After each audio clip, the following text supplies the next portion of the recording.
السلام عليكم ورحمة الله وبركاته أصحابتي إيه والله مسيتهين soo dhawaada maanta meesha rootinkan wuxuu ka bilaabanayaa galabtii marka galabkii waxaa qabtaa isla arkayna biidnillaah halkaana waxaan rabaa inaan soo sameeyo ice cream oo homemade ah oo xaafada lagu sameynayo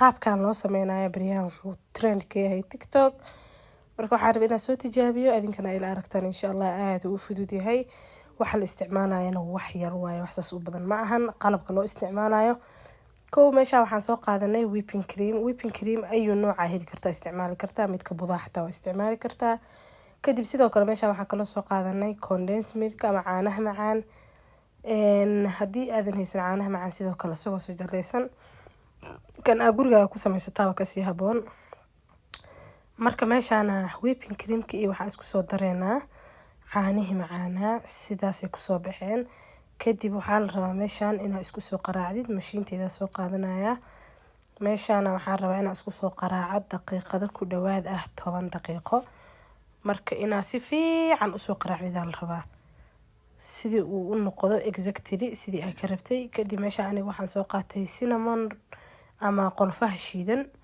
haddii aad rabtid vanilla isticmaali kartaa haddii aad rabtid heel isticmaali kartaa laakiin qolfaha shiidan isticmaal xoogaa yar kusoo daray hadda uu soo yar adkaanayaa sidaana kusoo wadeynaa waa isla arkaynaa siduu kusoo baxo marka cabaar shiido kaamirada daminaya si aan waqti badan ugu qaato marka waxyaalaha laga sajalaysan oo laga keeno meelaha waxa aad gacantaada ku samaysataa ka fiican soo maaha marka waa isla arkaynaa halkaan kusoo shubaya hadda waa diyaar sidaas la rabaa inuu kusoo baxo marka cabaar qaraac haduusan ku noqdo waa sidii la rabay marka waxaan rabaa inaan u daayo fridge-ka adiga ku dhawaad saacado 4 saacadood ilaa 5 saacadood camal baan rabaa inaan fridge-ka ku daayo kadib aan soo bixin doonaa waan isla arki doonaa siduu kusoo baxo biidnillaahi alkariim hadda marka sidaan uu yahay daboolan saarayaa waxaan sameynayaa fridge-kan soo gelinayaa waa isku soo nabad laaban doonaa iyo siduu kusoo baxo biidnillaahi alkariim after 5 hours kadib meeshaana waxaan soo galay qaanadaydii maanta dharkayga rab inaan kala habeeyo wax dhar badan aan isticmaaleyno meesha ku jiran waxaan rabaa inaan kala xaalufiyo wixii muhiim ah isla markaas oo isticmaaleysana aan soo reebtaa rabay marka qaybtaana imaanay sidad iyo baati yara ku jiro baatigana inta u badan wuxuu igu jiraa koobidiinka maalaha dress miraha midka muraayada laho oo qolka jiifka dhexyarkaas igu jira laakiin inta meesha ay ugu jirto waa waxyaalaha zaidka u isticmaalo marka halkaan aan kusoo safay wixii oo dhan meeshaan aan kusoo wada guraay waxaa fiican markasto dharka inaad soo reebatid wax yar oo muhiim ah wax fara badan oodan isticmaaleynin inay meesha igu jiraan aan ma jecli ilaahay amarkii kadib meeshaan waxaan imaanaynaa qaybta xijaabihi cabaayadaha halkaan aan rabaa iyagana waan soo wada lalaabay meeshaan aan rabaa inaan catar iyo barfuun iyo wax yar ku shushubo kadib aqaanadooda geliyo ani iyo madow maxaana kala haysta dharkayga baatigayga xataa saas waay 80% waxay u madowga aniga zaaida u jecelahay laakiin hadda sanadkaana waxaan go'aansaday inaan bilaabo inaan dharka madowga bal u gambiyo kalara bilaabo waana bilaabay laakiin weli waa la qabsan leeyahay marka ma aqaan kalarka zaaida u jecelahay halkaana ku soo aruurinayna kulligood wixii meesha yaalo dhan kadib markaas kadib isla arkayna waxa ku soo sameeyo kuwa kale halkaas yaala ayagana sidoo kale waa kuwana waa soo qaaday marka waxaan sameynaynaa catar yaraan kusoo shushubay hadda perfume-kaana soo qaadanaya asagana waan kusoo biifinayaa xoogaha kuma badinayo inaan uns yar kusoo shidaan rabaa marka sidaanay kusoo baxeen marka aan saan ugu soo shubay markaadaan waa soo qaadanaa dhammaantood waa kana meesha qaanada geeskaan aan kusoo guray wixii dhan noo madooba waa kuwa yaroo kalar ah halkaan kusoo guraya ayagana sidoo kale dhinacaanan soo saarayaa sidaana usoo saarayaa markaasaan usoo saaro aan isla arkaynaa waxa xigaa sameeyo marka waxaan rabaa inaa comment-ka iyo like iyo subscribe-ka dhammaan video-ga si fiican noogu daawataan meel dheer noo gaarsiisaan biidnillaah meeshaana marka waxaan soo qaatay cuudkan aad u carfaa waxaan rabaa inaan qaanada geliyo yaa ila mid ah anoo kale oo saan sameeyo markuu dharka la laabo dharka ilmaha saan laguma sameyn karo oo maxaa la uma dul qaadan karaan caraftan iyo waxaan zaaidka ah laakiin qofka weyn waa iska caadi u marina doona xasaasiyad qabin aniga saana sameeyaa kadib qaanada waaba ku xiraabo dhub markaan saas ugu xiro cabaar u daayo qolkii dhan la dhaho qolka ma gubanaya maxaa khaldan aan kasoo bixiyaa. hadda waa kana marka hadana qaybtaas koroo kaloo qamaari iyo xijaabi iyo waxyaalo yar ku jiraan saarayaa, asagana waa kusoo xirayaa sidoo kale waaba diyaar. kadib meeshaanan jikada soo galay waxaan rabaa inaan diyaariyo order. waxaa inka dambeeyay ayaamahan aad ugu mashquulsanaa ganacsi yaran guriga ku bilaabayay, marka waxyaalahaasaan ku mashquulay, laakiin hadda youtube-ka si fiican ugu soo laaban doonaa biidnillaah.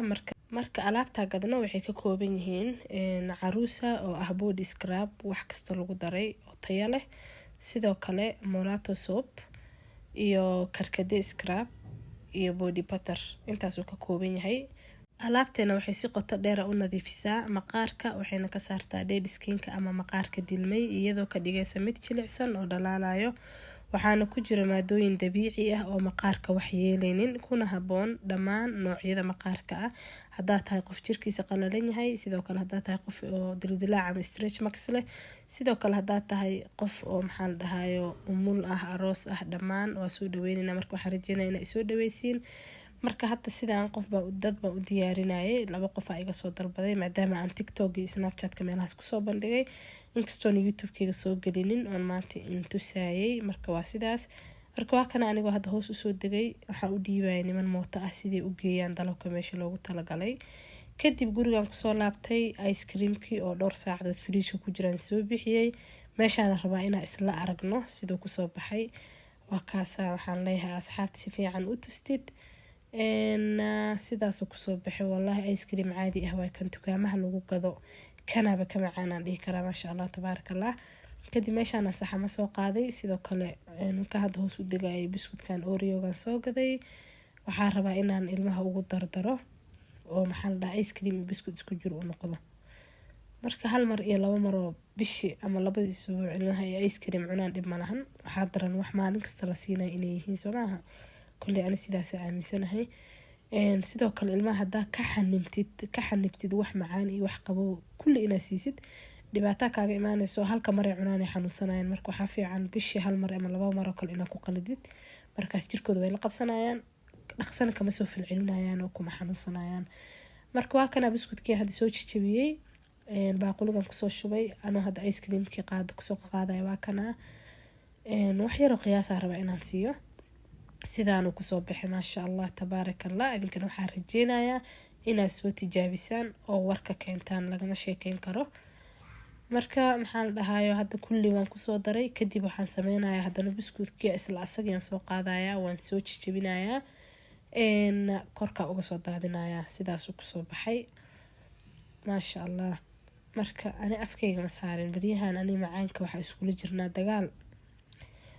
waxaa jirta macaanka u crave garin jiray inaa cuno, laakiin ayaamahan wuu iga awood badan yahay, ma cuni kari wax macaan. laakiin alxamdulilah saas ii fiican. sidaanu marka kusoo baxay, hal xabaan korka kasoo saaray, lagama sheekeyn karo. marka wuxuu ka kooban yahaan waaba arkayseenbo, 2daas qalab unbaad ku dareysaa maasha allah. kadib meeshaana waqti me time soo qaadanaya. alaabteen dabiici glowaan soo qaatay. meeshaan waxaa ii yaalo caruusa body scrub iyo sidoo kale saabuniyaadkii ama molato soapkii, labadoodaan rabaa inaan intaas ku darsado aan soo isticmaalo. meeshaan weelkaana soo qaataan kusoo shubtay 1 qaado maxaa la dhahayo saabuniyaad iyo 2 qaado body scrubka wax yaroo rose water aan ku daray, musqushaan la gelin rabaa. wassalaamu calaykum waraxmatullahi wabarakaatu. bye bye.